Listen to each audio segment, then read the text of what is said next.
Episode 9 में हमने देखा था कि उस डिसाइपल की चैन के साथ फाइट शुरू हो जाती है, जिसमें दोनों एक दूसरे से काफी कड़ी टक्कर देते हैं। लेकिन उस फाइट में चैन उस डिसाइपल को हराने में सफल हो जाता है। लेकिन जैसे वो डिसाइपल मरता है, उसके अंदर से ब्लड मार्क नाम की कोई चीज निकल कर चैन के अंदर चली जाती है। और ये ऐसी चीज थी जिसकी मदद से उस डिसाइपल के ग्रैंडफादर क्विंसी को इसके बारे में पता चल जाएगा कि उसे मारने वाला कौन है। इसलिए चैन काफी परेशान होता है, जिस पर बाई सलाह देती है कि तुम्हें इस सेट को छोड़कर कुछ दिनों के लिए चले जाना चाहिए ताकि तुम क्विंसी से बच सको। जिसके बाद यहाँ से ये एपिसोड शुरू होता है। तो इस एपिसोड की शुरुआत में हम चैन को देखते हैं जो अपने घर पर आता है और उसके पास एक पोटली भी होती है, जो पोटली उसने उस डिसाइपल के मरने के बाद से उसकी बॉडी से निकाल ली थी, जिसे वो लेकर घूमा करता था।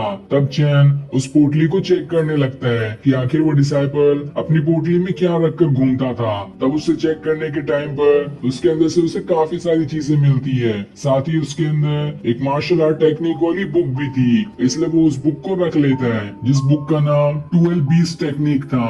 ये टेक्निक देखकर हैरान रहता है। चैन को लगता है कहीं ये टेक्निक इसे कल्टीवेट करने वाले को जानवर में तो नहीं बदल देती है। तभी वहाँ पर वो छोटा लड़का भी आ जाता है, जो चैन से कहता है, बॉस आप तो जिंदा हो, मुझे तो लगा उस डिसाइपल ने आपका खेल ही खत्म कर दिया, लेकिन ये तो बहुत अच्छी बात है कि आप जिंदा हो। तब चैन उससे कहता है, बस बस मस्का लगाना बंद करो, जो मैंने तुम्हें बुक दी थी कल्टीवेशन करने के लिए, क्या तुमने वो कल्टीवेशन की? जिस पर वो छोटा लड़का कहता है, मैंने उसे ट्राई किया, लेकिन शायद वो कल्टीवेशन मेरे बस की बात नहीं है, मैं उसे नहीं सीख पा रहा हूँ। तब चैन उसे ये वाली बुक दे देता है जो उसे इस डिसाइपल की पोटली से मिली थी, और उससे कहता है, इस बुक वाली टेक्निक को सीखना, ये जरूर तुम्हारे काम आएगी और जल्दी तुम सीख भी जाओगे। ये सुनकर वो छोटा लड़का खुश हो जाता है। जिसके बाद वो उससे कहता है, आपको शैन मीटिंग हॉल में बुला रही है, क्योंकि सभी वहाँ से निकलने की तैयारी कर रहे हैं ताकि आपके साथ इस सेट से दूर जा सके।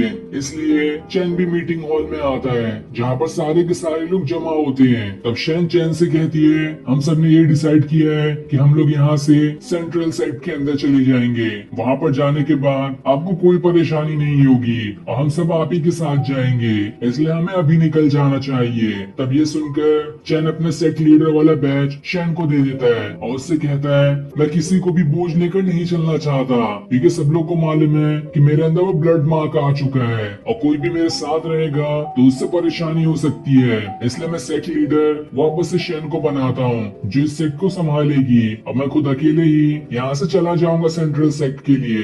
लेकिन शैन उस बैच को लेने से मना कर देती है। साथ ही बाकी सारे लोग भी चैन के सामने झुक कर कह रहे होते हैं कि आप ही हमारे सेट के लीडर बने रहो, चाहे कुछ भी हो जाए, हम आपको अपने लीडर से नहीं हटाना चाहते हैं। आप हम लोगों को साथ में नहीं ले जाना चाहते हैं तो भी हमें इससे कोई फर्क नहीं पड़ता, हम दूसरे रास्ते से उस सेंट्रल सेट में पहुंच जाएंगे और आपको परेशान भी नहीं करेंगे, लेकिन आप अपनी पोस्ट से ना हटे। ये सुनकर चैन अपनी पोस्ट से नहीं हटने का फैसला करता है, अपना बैज लिए दोबारा वहाँ से सेंट्रल सेट में जाने के लिए निकल जाता है। तब वो छोटा लड़का उससे कहता है, बॉस बॉस मैं भी आपके साथ जाऊंगा, जहाँ मैं जाकर आपके लिए खाना वगैरह बना सकता हूँ, आपको किसी चीज की परेशानी नहीं होगी। ये सुनकर चैन सोचने लगता है कि इसके पास तो कोई भी कल्टीवेशन पावर नहीं है, लेकिन तब भी इसके अंदर इतनी हिम्मत है कि ये सारे खतरों का सामना करते हुए मेरे साथ जाना चाहता है, इसलिए वो उसे अपने साथ ले जाने के लिए मान जाता है। ये सुनकर वो छोटा लड़का एकदम ज्यादा खुश हो जाता है। जिसके बाद चैन उस छोटे लड़के के साथ सेंट्रल सेट के लिए निकल जाता है। अब आगे बढ़ते हुए वो दोनों उसी तालाब के पास आ जाते हैं जिसमें कुछ दिनों पहले चैन नहाने आया था। तब चैन वहाँ पर दोबारा नहाने वाला होता है और नहाने से पहले वो छोटे लड़के को अपनी स्पिरिट पिल देते हुए कहता है, इसे खा लो और उस बुक में दी हुई टेक्निक को प्रैक्टिस करो, तुम जल्दी से अपना कल्टीवेशन कर लोगे, तब तक मैं यहाँ पर नहा लेता हूँ। ये देखकर वो छोटा लड़का उस स्पिरिट पिल को लिए एक पत्थर पर बैठकर अपना कल्टीवेशन करना शुरू कर देता है और इस बार सच में वो कल्टीवेशन कर पाता है। जहाँ कल्टीवेशन के दौरान उसकी बॉडी से ऑरा निकल रहा था। ये देखकर चैन भी हैरान रहता है कि पिछली वाली टेक्निक तो इसने नहीं सीख पाया था और ये वाली टेक्निक कितनी आसानी से ये सीख रहा है। तभी कल्टीवेशन के दौरान उस छोटे लड़के के बॉडी से निकला हुआ ऑरा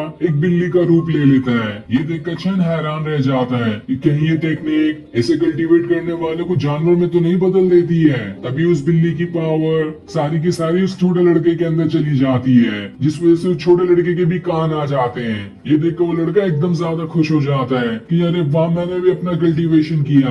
अब थोड़ी और प्रैक्टिस करके मैं भी बहुत ज्यादा पावरफुल बन जाऊंगा। और पहली बात तो मैंने बिल्ली की पावर्स को कल्टीवेट किया है, आगे चलकर मैं शेर की भी पावर्स को कल्टीवेट कर लूंगा। तभी वहाँ पर वो गॉड आ जाती है जो चैन को उसका नया मिशन सुनाते हुए कहती है 1 महीने बाद 4 सेट के बीच में स्पिरिचुअल एक्सपेरिमेंट इवेंट होने वाला है और सर मैं चाहती हूँ कि तुम अपने सेट को नंबर 1 पे लेकर जाओ। ये सुनकर चैन हैरान रह जाता है कि ये किस तरह का इवेंट है, कहीं कोई मार्शल आर्ट कंपटीशन तो नहीं? ऐसा हुआ तो शायद ही मैं इसमें जीत पाऊंगा, लेकिन दूसरे सेट तो बहुत ज्यादा पावरफुल पहले से ही है और मुझे तो कुछ भी नहीं आता है। तो तुम मुझे ये बताओ कि इस कंपटीशन में मैं जिंदा भी बचूंगा या फिर मर जाऊंगा? तब उसकी गॉड कहती है मेरा काम है सिर्फ तुम्हें मिशन सुनाना, आगे क्या होगा वो तुम्हारे ही डिसीजन पे डिपेंड करता है। ये सुनकर चैन उदास हो जाता है कि आखिर मैं किस मुसीबत में फंस गया। कहा मैं इतना अच्छा अपने पृथ्वी पे हुआ करता था, कैसे भी करके मुझे यहाँ से जल्दी वापस वहाँ जाना है। जिसके बाद वो उस लड़के के साथ दोबारा से सेंट्रल सेक्ट में जाने के लिए अपना सफर शुरू कर देता है। लेकिन जैसे वो थोड़ी दूर आते हैं वहाँ पर 3 लोग आ जाते हैं जो उनका रास्ता घेर लेते हैं और वो तीनों लोग इन्हें लूटने के लिए आए थे। ये देखकर चैन भी हैरान रह जाता है, लेकिन तब वो उनका ध्यान भटकाने के लिए उनसे पूछता है आप लोग तो बहुत पावरफुल दिखाई दे रहे हो, तो आप लोगों का नाम क्या है? जिस पर वो लोग अपना नाम बताने लगते हैं कि ये पहला ब्रदर है और ये सेकंड ब्रदर है और मैं आखिरी में तीसरा ब्रदर हूँ। हम तीनों भाई मिलकर यहाँ पर से गुजरते हुए लोगों को चोरी किया करते हैं, पर हमें हमारे मेंबर में एक और की तलाश है ताकि हमारी 4 लोग की टीम बन जाए। तब उनकी ऐसी हरकत और बातें सुनकर चैन खुद में सोचने लगता है कि ये लोग तो मुझे बहुत बेवकूफ दिखाई देते हैं, मैं थोड़ी सी अगर चालाकी का इस्तेमाल करूं तो यहाँ से आसानी से निकल सकता हूँ। इसके बाद चैन उससे कहता है आप लोगों को गलत फहमी हुई है कि हमारे पास कुछ है, हमारे पास तो पहले से ही पैसे नहीं है। हम लोगों को तो खाने के लिए भी कितना दूर दूर भटकना पड़ता है, हमारे पास इतने भी पैसे नहीं कि खाने की कोई चीज खरीद सके, इसलिए हमें चोरी करके आपको कुछ नहीं मिलेगा, हमें यहाँ से जाने दो।